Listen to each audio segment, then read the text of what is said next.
নমস্কার বন্ধুরা, আপনারা সকলে কেমন আছেন?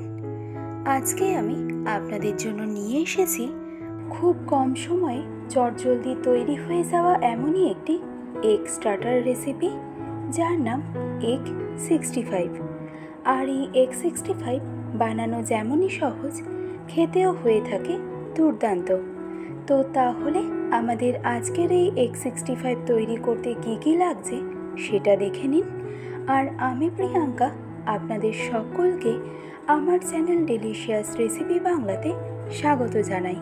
তো আমাদের আজকের রেসিপি দারুণ টেস্টি এগ 65 তৈরি করতে আমি এখানে নিয়েছি 3টে ফুল বয়েল মুরগির ডিম। ডিমটাকে সবার প্রথমে সমান 1/2 করে এভাবে কেটে নেওয়ার পর ডিমের মধ্যে যে কুসুমটা রয়েছে সেটা আমাদেরকে এভাবে বের করে নিতে হবে, কারণ এগ 65 তৈরি করতে ডিমের কুসুম খুব বেশি পরিমাণে ব্যবহার করা যায় না।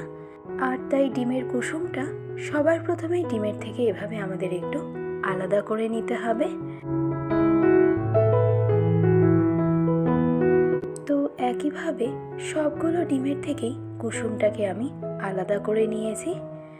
এবার এই ডিমের সাদা অংশটাকে সবার প্রথমে এরকম লম্বা লম্বা স্ট্রিপ করে কেটে নেব। খুবই ইজি প্রসেস। আর এইভাবে স্ট্রিপ করে কেটে নেওয়ার পর এবারেই প্রত্যেকটা স্ট্রিপ এরকম এক জায়গায় একটু অ্যারেঞ্জ করে নিয়ে স্ট্রিপগুলোকে ঠিক এরকম হালকা একটু চপ করে নিতে হবে। ডিমটাকে খুব বেশি বড় টুকরো করে যেমন চপ করা যাবে না, তেমনই খুব বেশি মিহি করেও কিন্তু ডিমটাকে চপ করে নেওয়া যাবে না।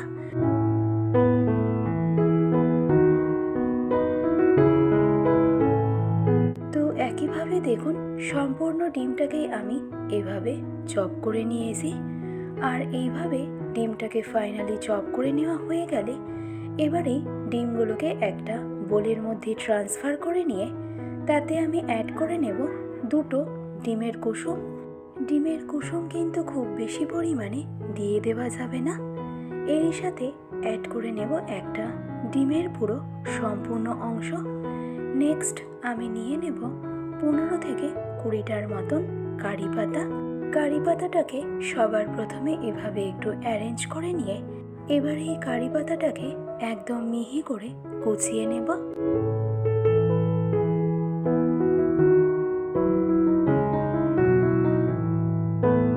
তো সম্পূর্ণ কারি পাতাটাকে মিহি করে কুচিয়ে নেওয়ার পর এবারেই কারি পাতাটা ডিমের মধ্যে দিয়ে দেব। ওর সাথে অ্যাড করে নেব 2টো মিডিয়াম সাইজের মিহি করে কুচিয়ে নেওয়া পেঁয়াজ। ঝালের জন্য অ্যাড করে নেব 1 চা চামচ মিহি করে কুচিয়ে নেওয়া কাঁচা লঙ্কা।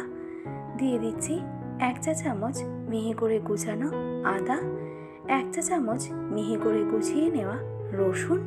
নেক্সট মশলা হিসাবে অ্যাড করে নেব 1 চা চামচ ধনে পাউডার। ঝালের জন্য অ্যাড করে নেব 1/2 চা চামচ লাল লঙ্কার গুঁড়ো। রঙের জন্য অ্যাড করে নেব 1 চা চামচ কাশ্মীরি রেড চিলি পাউডার ও 1/2 চা চামচ পরিমাণে হলুদ গুঁড়ো। সাথে অ্যাড করব 1/2 চা চামচ গরম মশলা পাউডার। নেক্সট অ্যাড করব স্বাদ অনুসারে রেগুলার নুন।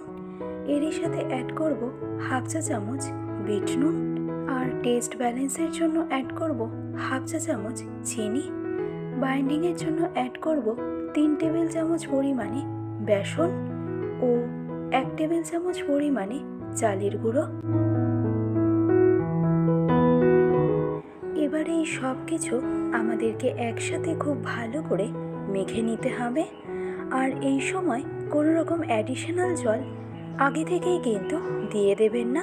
সব কিছু ভালো করে মেখে নেওয়ার পর যদি মনে হয় জলের প্রয়োজনীয়তা আছে, তখনই অল্প একটু জল অ্যাড করে ফাইনালি ভালো করে আমাদেরকে মেখে নিতে হবে। তো দেখুন ডিমের সাথে কিন্তু সমস্ত কিছু আমার খুব ভালো করে মেখে নেওয়া হয়ে গেছে। আর এর কনসিস্টেন্সিটা কিন্তু ঠিক এরকম হয়েছে। এবার এর মধ্যে থেকে অল্প অল্প করে ডিমের ব্যাটার এভাবে নিয়ে এবার এটাকে ডিপ ফ্রাই করার জন্য ডিরেক্টলি তেলের মধ্যে দিয়ে দেব। গ্যাসের ফ্লেমটাকে আমি এই সময় একদম মিডিয়াম টু লোতে রেখেছি। তো এই X65গুলোকে তেলের মধ্যে দেওয়ার সময় কড়াইয়ের স্পেসটাকে কিন্তু মেনটেন করা অবশ্যই জরুরি, কারণ একসাথে যদি অনেকগুলো X65 একবারে ফ্রাই করা হয় তাহলে কিন্তু এর পারফেক্ট শেপটা আসবে না। তো কড়াইয়ের স্পেস অনুযায়ী X65 দিয়ে দেওয়ার পর এবার 30 থেকে 40 সেকেন্ড সময় ধরে X65গুলোকে এভাবেই রেখে দিতে হবে। কোনো রকম নাড়াচাড়া করা একদমই যাবে না, এতে X65গুলো নিচ থেকে একদম পারফেক্ট ফ্রাই হতে পারবে। এবার 30 থেকে 40 সেকেন্ড পর একটা চামচের মাধ্যমে X65গুলোকে আমাদেরকে একটু উল্টে পাল্টে দিতে হবে। আর মিডিয়াম টু হাই ফ্লেমে X65গুলোকে আমাদের ততক্ষণ পর্যন্ত ফ্রাই করে নিতে হবে যতক্ষণ না X65-এর মধ্যে একটা সুন্দর লালচে কালার চলে আসছে। আর হাই ফ্লেমে কিন্তু এই X65গুলোকে ফ্রাই করা যাবে না, তাহলে ওপর থেকে এর কালারটা চলে এলেও ভেতরে কিন্তু X65গুলো একদমই কাঁচা থেকে যাবে।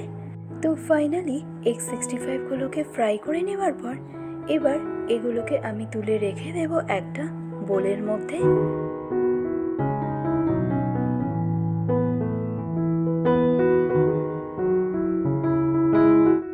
এবার X65 ফ্রাই করে নেওয়ার পর যে তেলটা ছিল সেখান থেকে কিছুটা পরিমাণে তেল অন্য একটা কড়াইতে নিয়ে তাতে আমি অ্যাড করে নেব 1 টেবিল চামচ পরিমাণে মিহি করে কুচিয়ে নেওয়া রসুন, ঝালের জন্য 8 থেকে 9টার মতন চেরা কাঁচা লঙ্কা আর 10 থেকে 12টার মতন কারি পাতা।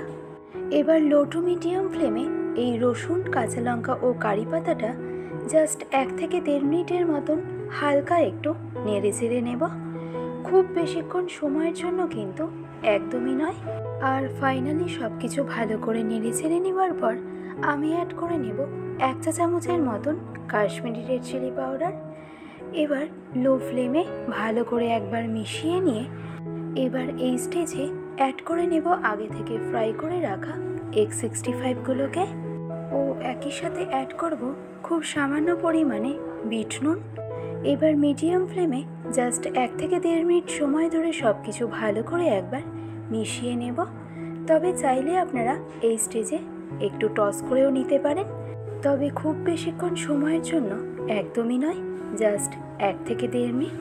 আর যদি কেউ X65 সসে কোট করে খেতে পছন্দ করে থাকেন তবে সেক্ষেত্রে আপনারা এই পর্যায়ে অ্যাড করে নিতে পারেন পরিমাণ মতো টমেটো সস। আর তারপর লো টু মিডিয়াম ফ্লেমে X65গুলোকে সসের সাথে খুব ভালো করে মিশিয়ে নিতে হবে। আর যখনই দেখবেন সসটা X65-এর মধ্যে খুব ভালো করে কোট করে গেছে তখনই বুঝতে হবে আমাদের X65 কিন্তু একদম রেডি। তো আমার আজকের এই সম্পূর্ণ X65 রেসিপিটি কেমন লেগেছে সেটা আমাকে কমেন্ট বক্সে অবশ্যই জানাবেন। ভালো লাগলে রেসিপিটি অবশ্যই এইভাবে ট্রাই করে দেখবেন। আশা করছি আপনাদের সকলের ভীষণই ভালো লাগবে।